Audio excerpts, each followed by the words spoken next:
So I've been playing COD every day for the past 3 weeks, and this has to be the most I've enjoyed playing a first-person shooter game on a mobile device. The biggest thing for me when it comes to playing a mobile FPS game is the controls.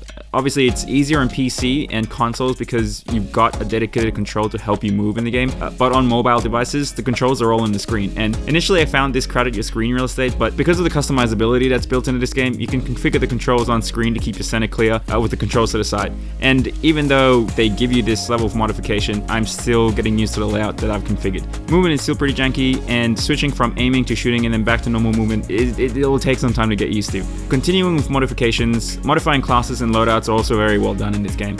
I used to hate how attachments and perks were tied to a point system to limit how you could modify a class, but with this game, that ship has sailed. So you can now have 4 attachments for your primary and secondary weapons, including your choice for optics, and still have room for 2 grenades, 1 your normal grenade, 2 your tactical, and then your perks after. And that's not all that's awesome about this game. The graphics are amazing as well. You can choose between graphics looking realistic or like Modern Warfare or Black Ops, but I feel like no matter what you choose, it still feels like Black Ops anyway. And that's the thing that struck me immediately, was it literally felt like this game was an exact copy of Black Ops 2. Like, if I had to guess, that's what they did. They just copied the mechanics and look of the game and just recoded it for the mobile platform. And that's not a bad thing. Black Ops 2 was a fan favorite, and that's facts.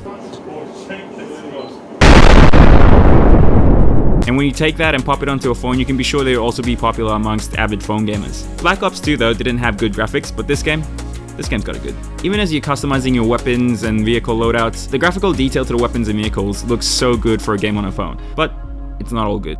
I feel like the biggest barrier for this game has to be the controls. There's a major learning curve when it comes to playing on a phone, and as much as the game gives you the ability to modify your controls on screen, it still doesn't beat having a dedicated controller for games like these. It definitely takes a while to get the hang of playing, and that hurdle is what can turn people off from playing. I know it was a major hurdle I had to deal with, and I'm still getting used to. There's also a few bugs that they need to fix here and there. One has to do with the notification system when it comes to weapons. There's a weird exclamation mark that's in the top right hand corner of all these weapons, and it pops up when you unlock a new weapon or new attachment, and it only goes away when you check out those attachments or weapons, but for some reason some have stuck around, and it's only on certain weapons, not all of them, and that's something that they probably need to fix with the next update. And while this is a COD game, it doesn't feel 100% like a COD game. The influence of games like PUBG and Fortnite are littered throughout this game, and a major part of the game is centered around the Battle Royale mode. A majority of the tier reward tasks are aimed towards the Battle Royale mode, and this could be to get players into playing the game mode more often than the standard team deathmatch and normal COD modes. Also, spray painting?